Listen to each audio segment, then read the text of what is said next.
Fala aí, pessoal, de volta com as últimas informações do Fluminense, as últimas notícias neste domingão para você que tá aí relaxando e descansando neste feriadão. Vamos falar agora sobre a Liga Forte União, que é um assunto muito importante e teremos algumas definições também muito relevantes nessa reta final de ano em relação à questão dos direitos de transmissão, da venda dos direitos de transmissão desse bloco do qual o Fluminense faz parte. A gente está na expectativa pela venda, restam 4 jogos aí que estão no mercado, disponíveis, que é para a TV fechada. A gente não sabe se pode parar nas mãos da Globo, do pay-per-view, que para a Globo seria importante, a gente já falou muito sobre isso, ou se vai para outra emissora, para outro grupo, como a Disney, a Warner Bros. Enfim, são empresas, são grandes companhias que estão nessa briga aí para adquirirem esses direitos, que serão fundamentais para que a gente tenha um equilíbrio, né, em relação à Libra, que já negociou a sua fatia com a TV Globo. E eu vou tocar nesse assunto agora, porque o Gilmar Ferreira publicou hoje uma informação lá no Extra, no site do Jornal Extra, e o Gilmar é um jornalista das antigas, aí para quem não conhece, está sempre participando lá do Redação Sport TV, e ele é um cara que tem boas informações, principalmente lá no Vasco. E aí ele trouxe essa informação aqui de que o Vasco pode fechar com a Libra e deixar a LFU. Isso dentro do... Enfim, o Vasco é um dos clubes que fazem parte da LFU, não só um dos clubes, mas um dos grandes clubes que fazem parte ali da Liga Forte União. E ele diz que lideranças da Libra estão, entre aspas, seduzindo, convencendo o Pedrinho a fechar com os rivais. Vamos ver o que ele disse aqui nessa matéria. Ele fala que lideranças da Libra convenceram o Pedrinho a deixar a Liga Forte União e alinhar com o grupo que é liderado ali principalmente por Flamengo, Palmeiras e São Paulo. E aí ele diz que esse flerte que talvez justifique o vazamento de informações nos últimos dias, porque surgiram essas informações de que o Vasco iria praticamente zerar a diferença que tem hoje, que é enorme, a diferença em relação ao Flamengo, sobre essa questão dos direitos de transmissão, né, dos milhões recebidos aí da Globo. Enfim, mas ele destaca aqui que há problemas, há entraves hoje que estão sendo analisados pelo Departamento Jurídico do Vasco, porque há um contrato assinado, esse contrato foi assinado no ano passado, e a gente lembra que os clubes da Liga Forte União aceitaram vender pelos próximos 50 anos, 20% da fatia desse direito de transmissão. A gente também já debateu muito sobre isso aqui no canal. Eles acabaram voltando atrás nos últimos meses, e em vez de vender 20%, a negociação foi fechada em 10%. Os clubes que venderam, que já tinham recebido mais de 10%, tiveram que devolver essa grana. Inclusive, o Fluminense já estava contando com esse dinheiro para o ano que vem, porque já tinha recebido, se não me engano, já 2 parcelas e ia receber uma próxima no ano que vem. Não vai receber mais, justamente porque houve esse novo acordo e a LFU não vendeu mais 20%, mas sim 10% dos direitos de transmissão pelos próximos 50 anos para esses 2 investidores, esses 2 fundos, o Serengeti e a Life Capital. Bom, a SAF do Vasco chegou a receber 100 milhões no ano passado. Então é aquela mesma lógica. Se eles romperem o contrato, né, eles vão ter que devolver toda essa grana que eles já receberam, além de possíveis multas que provavelmente devem ali existir nesse contrato. O Gilmar destaca aqui, a LFU tem hoje 12 clubes na Série A, além dos citados, Atlético Goianiense, Botafogo, Corinthians, Criciúma, Cruzeiro, Cuiabá, Fortaleza, Juventude e Vasco. Dos últimos 8 na atual classificação da Série A, 7 são do bloco que negociou o direito de transmissão com a TV Record e com o YouTube. Lembrando que a LFU já arrecadou cerca de 800 milhões no mercado. Vamos lá, o Cuiabá e Atlético Goianiense vão cair para a segunda divisão. Isso é fato. O Juventude também pode cair. E aí o Vasco saindo do bloco seria muito ruim, porque reduz muito o número de times na Série A do Campeonato Brasileiro da LFU. Só que na Série B, Mirassol e Novo Horizontino, que provavelmente vão subir para a Série A, fazem parte da LFU. Porque ele destaca aqui, ó, a queda só não traz impacto comercial, porque com exceção do Santos, Coritiba, Paysandu, Brusque e Guarani, os outros 15 da Série B são filiados à LFU. A Libre, que conseguiu a redução dos valores até então recebidos pelo Flamengo, tem também Atlético Mineiro, Bahia, Grêmio, Bragantino, Santos e Vitória. O Bragantino tem uma chance enorme de rebaixamento, vale ressaltar isso aqui, e o Vitória também tem chance. O Vitória tem uma tabela, inclusive no vídeo mais cedo a gente falou sobre isso. O Vitória também tem uma tabela, não, pelos pontos que conquistou recentemente, eu acho que o Vitória vai acabar escapando, mas tem uma tabela e também tem chance de rebaixamento. Enfim, o retorno do Vasco, que no início fez parte do bloco, lembrando que o Vasco era Libra, veio para a LFU e está querendo virar casaca de novo. Né, traria um mínimo de 10 clubes acertados no contrato com a TV Globo, mas aí tem que ver como é que vai ficar essa questão de rebaixamento, quem vai subir, quem vai descer, para depois a gente ter um panorama geral disso. Enfim, de qualquer forma, óbvio que não é bom perder o Vasco, pensando nas negociações, pensando em fortalecimento do bloco, porque o Vasco, obviamente, é um grande clube que tem audiência, e isso impacta um pouco, só que mais importante até do que ter ou não ter o Vasco é ter mais clubes da LFU na Série A.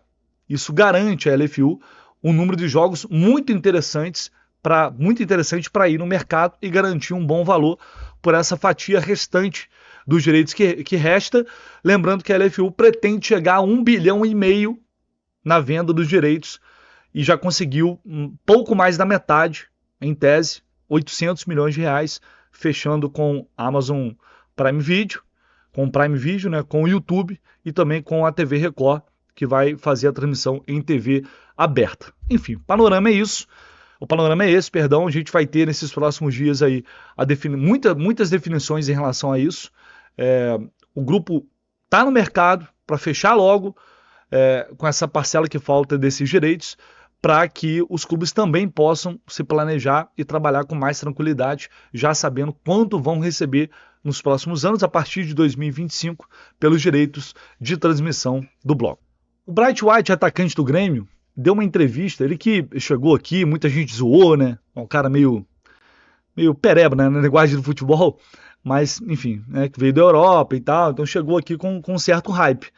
Mas o Bright White, né, se tornou titular do Grêmio, barrou o Diogo Costa, vem fazendo gols, vem sendo importante, e aí ele foi no Bola da Vez da ESPN e deu essa declaração aqui citando o Fluminense. Vamos ver aqui o que ele disse.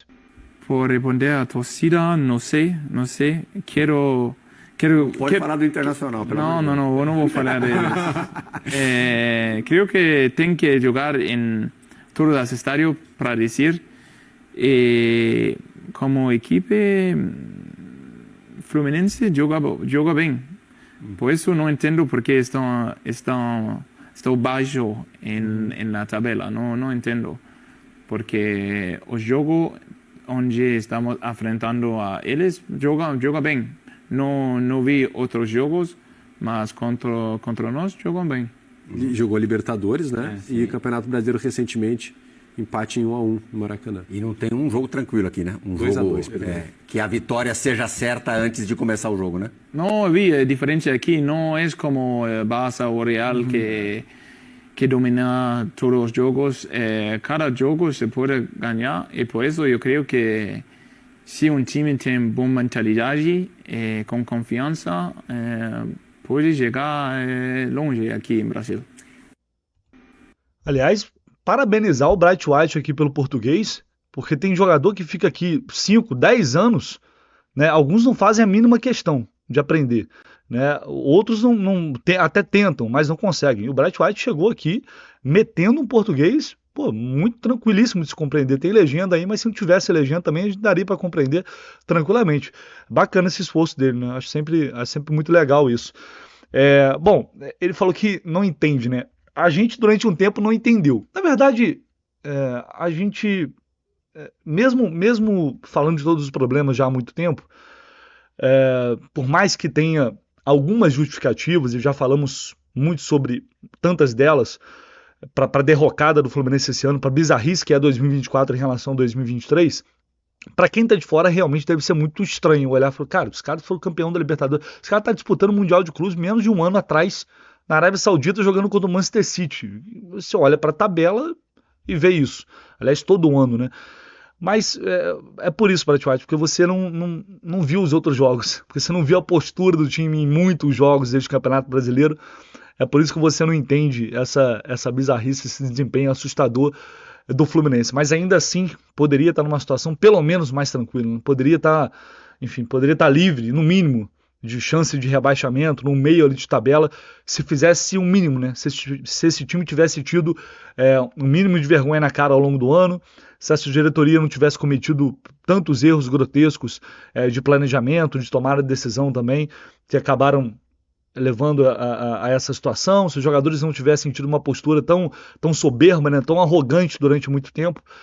Quando a gente olha tecnicamente para os jogadores, para o time que tem ali no papel, realmente o Fluminense não deveria estar nessa situação. E aí tem um cara que olha, os caras jogaram contra a gente, os caras jogaram bem. Eu não consigo entender porque está na parte de baixo da tabela. Enfim, mas é interessante, de qualquer forma, ter uma visão de um cara que está ali de fora, né, com uma visão, com um olhar diferente.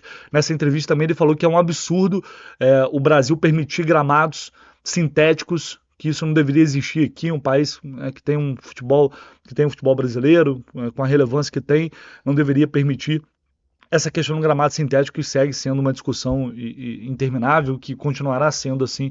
Inclusive o Fluminense é muito contra a grama sintética, e o Mário Bittencourt lidera um grupo para tratar disso e tentar proibir gramado sintético aqui no futebol brasileiro. Mas, enfim, de todo jeito, queria trazer essa declaração do Bright White para vocês. Bom, para a gente fechar aqui, o GE trouxe uma informação hoje, uma matéria publicada, na verdade, pela Bárbara Mendonça e pelo Gustavo Garcia, grandes amigos, se eles falaram que o Diogo Barbosa faz parte dos planos do Fluminense para a próxima temporada 2025.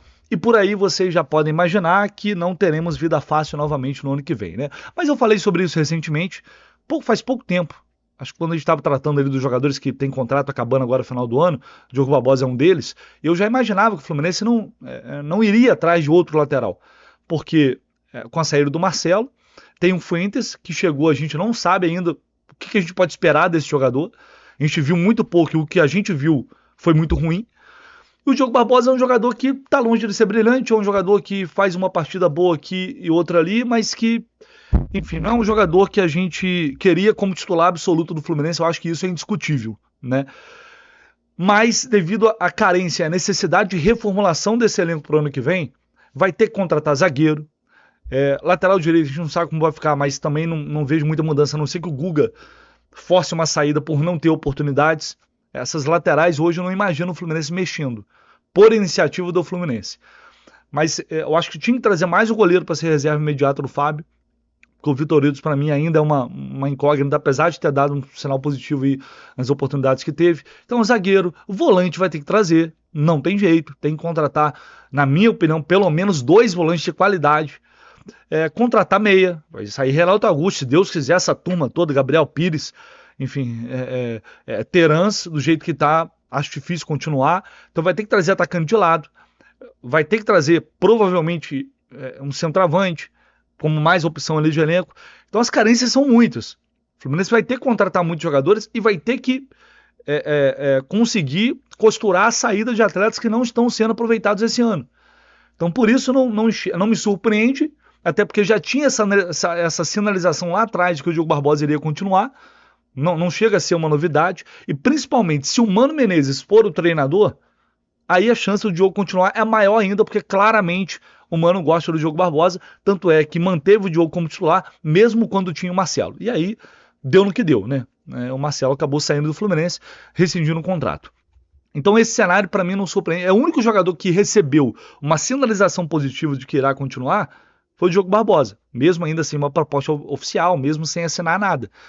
Enfim, como eu disse, por mais que a diretoria não vá externar isso, nem tem que externar isso agora, porque precisa resolver a situação de permanência ou não na Série A, internamente eles já estão trabalhando, eles já têm algumas prioridades, jogadores que sabem que vão ficar e outros que sabem que não vão ficar. A questão é que vão começar a tratar isso, abordar para renovar contrato ou não, a partir do momento que a situação do campeonato estiver resolvida. Mas é claro que internamente essas discussões já estão ocorrendo no departamento de futebol, que resume-se nessa tomada de decisão, né, entre Mário Bittencourt e Paulão Gione, já que o Fred agora não faz mais parte. Então o Diogo Barbosa, a princípio, faz parte dos planos, e é óbvio que o Diogo Barbosa vai querer renovar contrato com o Fluminense, e renovaria mesmo se houvesse um rebaixamento. É isso, vamos ver o que vai acontecer. Amanhã a gente começa mais uma semana muito importante, decisiva, de preparação para um jogo que tem que ser encarado como uma final de campeonato contra o Fortaleza. E vai ser muito importante a presença do torcedor para empurrar o time, seja do jeito que for, para esses 3 pontos, porque o Fluminense vencendo esse jogo, a gente vai dar um passo. Eu sei que já falou sobre isso, né? Ou a gente já falou isso algumas vezes, mas vai ser um passo realmente enorme para conquistar essa pontuação e se livrar desse rebaixamento. Fechou, pessoal? Um abraço. Mais uma vez aí, um bom final de semana, um bom domingo para todo mundo. Tamo junto, valeu.